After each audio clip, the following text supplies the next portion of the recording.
बेटी ना तो पराई होती है और ना पराया धन है, क्योंकि धन तो खर्च हो जाता है।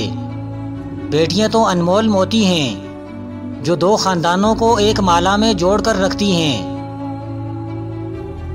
लोगों की खुशियों और रिस्क पर नज़र मत रखें, अल्लाह की तकसीम पर राज़ी रहें, क्योंकि अल्लाह से बेहतर कोई तकसीम करने वाला नहीं। जब नसीहत करो तो इख्तिसार से काम लो, क्योंकि कसरत कलाम में इंसान भूल जाता है कि उसने क्या कहा था। वो हाथ बहुत कीमती होते हैं जो आपको उस वक्त संभालते हैं जब आप टूटकर बिखर रहे होते हैं। जब यकीन की डोर अल्लाह पर छोड़ दी जाती है तो फिर अल्लाह अपने बंदों को कभी रुसवा नहीं करता। बेवकूफ़ों से बहस करने वाला शख्स अक्लमंद नहीं हो सकता। बेवकूफ़ों से निपटने का बेहतरीन तरीका यह है कि उसकी तरफ ध्यान ही न दिया जाए। सबसे अच्छी ज़िंदगी वो बसर करते हैं जो अपनी ज़रूरत पूरा करने के लिए अल्लाह के सिवा किसी और पर भरोसा नहीं करते। इंसान की आधी खूबसूरती उसकी ज़बान में होती है। ना किसी से डरने की ज़रूरत है और ना किसी के आगे झुकने की ज़रूरत है, क्योंकि इज़्ज़त और ज़िल्लत सिर्फ अल्लाह के हाथ में है। झूठे दोस्त साए की तरह होते हैं जो रोशनी में तो साथ देते हैं मगर अंधेरे में भाग जाते हैं। हर शख्स को राज़ी रखना मुनाफिक आदमी का काम है। बाज़मीर और बाउसूल लोगों से अक्सर लोग नाराज़ और नाखुश होते हैं। अगर तुम्हारी माँ तुम्हारे गुस्से की वजह से तुमसे बात करते हुए डरती है तो फिर तुम अफसोस करो, क्योंकि तुमने अपने हाथों से मग़फ़िरत का दरवाज़ा बंद कर दिया है। दिलों में उतरने के लिए सीढ़ियों की नहीं बल्कि अच्छे अखलाक की ज़रूरत होती है। इंसान अपनी मेहनत, लगन और ईमानदारी के दम पर ही मंजिल को पा सकता है। दूसरों के आगे अच्छा होने का इंतज़ार मत करो, बल्कि उन्हें अच्छा बनकर सिखाओ कि अच्छा इंसान कैसा होता है। इंसान बहुत खुद गर्ज है। पसंद करे तो बुराई नहीं देखता, नफ़रत करे तो अच्छाई नहीं देखता। हाल पूछने से हाल ठीक नहीं होता, बस एक तसल्ली सी हो जाती है कि इस दुनिया की भीड़ में कोई अपना भी है।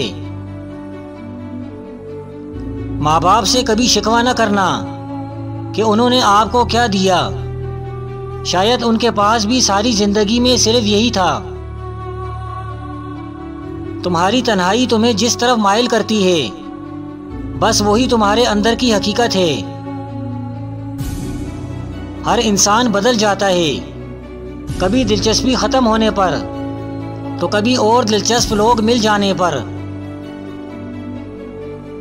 कुछ लोग अपनी अकड़ की वजह से न जाने कितने ही रिश्ते खो देते हैं। बेटियों को जहेज नहीं जायदाद में हिस्सा दो, क्योंकि जहेज देना रस्म है और जायदाद में हिस्सा देना अल्लाह ताला का हुक्म है। धोखा देने के 1000 तरीके हैं, लेकिन सबसे घटिया तरीका मोहब्बत और हमदर्दी का दिखावा करना है। जो दुआ से भी नहीं मिल रहा तो समझ जाओ कि अल्लाह ने इससे बेहतर आपको अता करना है। जब लोग तुम्हें तकलीफ में अकेला छोड़ दें तो जान लो कि अल्लाह तुम्हारे काम का जिम्मा खुद लेना चाहता है। नमाज की फ़िक्र अपने ऊपर फ़र्ज कर लो, खुदा की कसम दुनिया की फ़िक्र से आज़ाद हो जाओगे और कामयाबी तुम्हारे कदम चूमेगी। जब रब राज़ी होने लगता है तो बंदे को अपने ऐबों का पता चलना शुरू हो जाता है और यही इसकी रहमत की पहली निशानी है। जब मेरी दुआ कबूल हो तो मैं खुश होता हूँ कि इसमें मेरी मर्ज़ी है, और जब कबूल ना हो तो मैं खुश होता हूँ कि इसमें मेरे रब की मर्जी है।